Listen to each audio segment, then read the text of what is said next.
అన్న మరి మన కార్యకర్తల మరి ఎవరెవరు మన బూత్ కమిటీలలో ఎవరెవరు వేసిండ్రంటే అన్న వాళ్ళు చెప్పింది ఏంటంటే అన్న ఎవరి పని వాళ్ళు చేసుకుంటూనే తెల్లారు లేస్తే పొట్టకోటి కోసం ఏదో పని చేయాలి కదా ఆ పని చేసుకుంటేనే పార్టీకి కూడా రోజు ఒక 2-3 గంటలు టైం ఇచ్చే కమిటెడ్ క్యాడరు కమిటెడ్ నాయకత్వం ఖచ్చితంగా మొత్తం మాగంటి గోపీనాథ్ గారు తయారు చేసిండ్రు వాళ్ళే వచ్చిండ్రు ఇవాళ అని చెప్పి మీ అందరి గురించి ఎంతో గొప్పగా సుధీర్ రెడ్డి గారు అట్లాగే భాస్కర్ రావు గారు చెప్పినారు నిజంగా కూడా పార్టీ వాళ్ళ అధికారంలో లేకపోయినా పార్టీ వల్ల ఇప్పటికిప్పుడు మీకు ఏం తాత్కాలికంగా ప్రయోజనం కలగకపోయినా ఒక నమ్మకము ఒక సిద్ధాంతము ఒక నాయకుడు అంటే విశ్వాసంతో మరి ఈరోజు ఈ సమావేశానికి హాజరై రేపు ఎన్నికల రణరంగంలో కూడా పార్టీ తరఫున కొట్లాడబోతున్న మీ అందరికీ కూడా పేరు పేరున హృదయపూర్వకంగా ధన్యవాదాలు.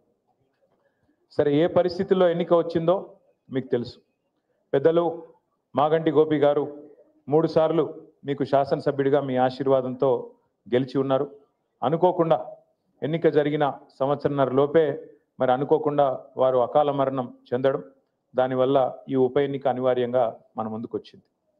మీ అందరితో నా ప్రార్థన ఒకటే, హైదరాబాద్ మహానగరంలో జిహెచ్ఎంసి పరిధిలో ఓఆర్ఆర్ లోపల ఒక్కటంటే ఒక్క సీటు కూడా కాంగ్రెస్ పార్టీకి పొరపాటున కూడా ఓఆర్ఆర్ లోపల ఒక్కరు కూడా ప్రజలు నమ్మలేదు, కాంగ్రెస్ని ఒక్క సీటు కూడా ఇవ్వలేదు.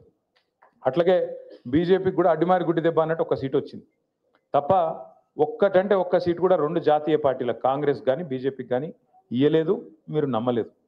కానీ జిల్లాలలో ఉండే ప్రజలు కాంగ్రెస్ ఏదైతే అరిచేతిలో వైకుంఠం చూపెట్టిందో కేసీఆర్ గారు ఇస్తున్న సంక్షేమ పథకాలకు అదనంగా మేము ఇస్తాం, మీకు ఆయన చేసిన దానికంటే ఎక్కువ చేస్తాం, మేము 120 సంవత్సరాల చరిత్ర గల పార్టీ, మేమే చేయగలుగుతాం, ఇంకెవరు చేయలేరు అని చెప్పి డైలాగులు కొడితే పాపం కొంతమంది నమ్మి వాళ్ళకు అవకాశం ఇచ్చినారు. కేవలం 1.8% తేడాతోని, అంటే 4-5 లక్షల తేడాతోని 4 కోట్ల మందిలా 4-5 లక్షల ఓట్లు అటు ఇటు అయితే కాంగ్రెస్ అధికారంలోకి వచ్చింది. మరి వచ్చిన తర్వాత ఇప్పుడు సరిగ్గా 22 నెలలు దాటి 23 నెలలు నడుస్తూ ఉన్నది. 23 నెలల్లో కాంగ్రెస్ ప్రభుత్వం ఏం చేసింది హైదరాబాద్లో కానీ బయట తెలంగాణలోని జిల్లాల్లో కానీ అని ఆలోచించుకుంటే నాకంటే బాగా మీకే అర్థమవుతుంది. ఎందుకంటే ఎన్ని మాటలు చెప్పినారు, ఎన్నెన్ని కథలు చెప్పినారు, అరిచేతిలో వైకుంఠం చూపెట్టి ఏం చెప్పినారు. నేను మొన్న సూర్యాపేటకు పోయినా, అక్కడ జగదీష్ రెడ్డి గారు పిలిస్తే ఏదో కార్యక్రమం మన పార్టీ కార్యక్రమం ఉంటే పోయితే మన నాయకుడు ఒక ఆయన ఇంట్లో ఛాయ్ తాగుతందుకు ఆగమన్నాడు. ఆగితే ఆయన నాయకుడు వాళ్ళ అమ్మగారిని తీసుకొచ్చాడు. అన్న మా అమ్మ అని చెప్పిండు. ఎట్లున్నారమ్మా, బాగున్నారా, ఆరోగ్యం బాగుందా అని అడిగితే బాగానే ఉన్న బిడ్డ అన్నది.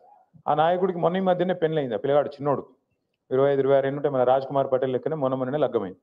అయితే పెళ్ళైన తర్వాత వాళ్ళ అమ్మగారిని పరిచయం చేస్తే నేను మాట్లాడుతున్నా, మరి కోడలు ఏమంటుందమ్మా, కొత్త కోడలు మంచిగానే ఉందా అన్న. ఏం కోడలు కొడుక ఏమున్నది అన్న. అంటే గిట్లా మాట్లాడబట్టే, కొత్తగా పెళ్ళయింది గిట్లా మాట్లాడబట్టే నేను పరిచయం అయినా.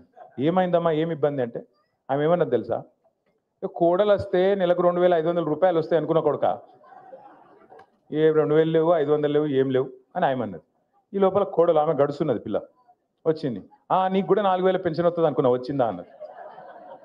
అంటే కాంగ్రెస్ వాళ్ళ వల్ల, రేవంత్ రెడ్డి వల్ల ఇలా పరిస్థితి ఏంటంటే అత్తకోడల పంచాయతీలు కొత్తవి వస్తున్నాయి.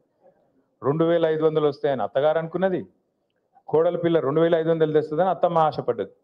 అత్తమ్మకు 4,000 వస్తాయని చెప్పి వాళ్ళు అనుకున్నారు. అత్తగారు వాళ్ళు ఏమనుకున్నారు, తులం బంగారం వస్తుందని అత్తగారు వాళ్ళు కూడా అనుకున్నారు.